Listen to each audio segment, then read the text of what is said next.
इयत्ता 4थीत शिकते. माझ्या कथाकथनाचे नाव आहे गरुड झेप.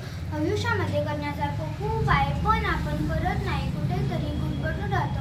म्हणून मित्रांनो, हा विचार तुमच्यासाठी मोडून टाका. एकदा एका राजाने गरुडाची 2 पिल्ले आणली. त्यातला एक गरुड आपल्या हातावर घेतला आणि हात झटकून त्याला आकाशात उडवले. तर तो लगेचच आकाशात उंच भरारी खेळायला लागला. दुसरा मांजर आपल्या फांदीवर बसून राहिला. ते पाहून राजाला खूप दुःख झाले. राजाने आपल्या राज्यात दवंडी पेटवली.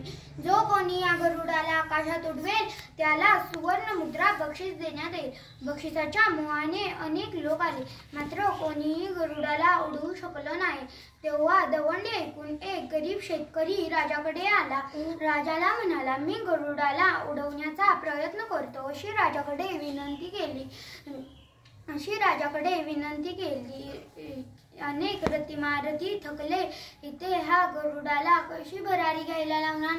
मात्र गरुड उडणं आवश्यक होतं, म्हणून राजाने त्याला संमती दिली. तो गरीब शेतकरी गरुडाकडे गेला आणि परत आला.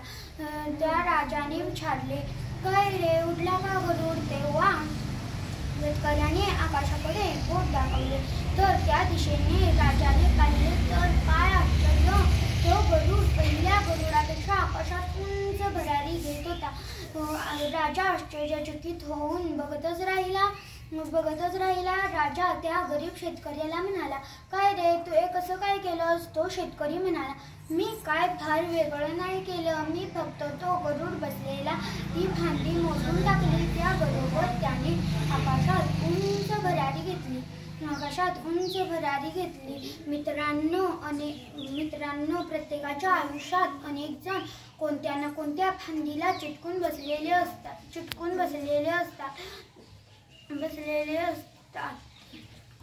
असतात. म्हणून कोणी शेतीवाडीला, कोणी परंपरागत व्यवसायाला, अशा छोट्या मोठ्या फांद्यांना चिटकून राहून गरुड आपल्याला विसरूनच जातात.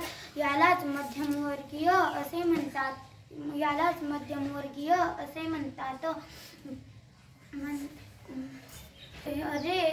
कधीतरी स्वतःमध्ये डोकावून बघा ना. आयुष्य म्हणजे इतकंच आहे काय? तुम्हाला जर आकाशात उंच उडायचं असेल तर ती तुम्हालाच तोडावी लागेल. तुमची फांदी समजताय त्याहूनही खूप आहे आपल्या आयुष्यात. धन्यवाद.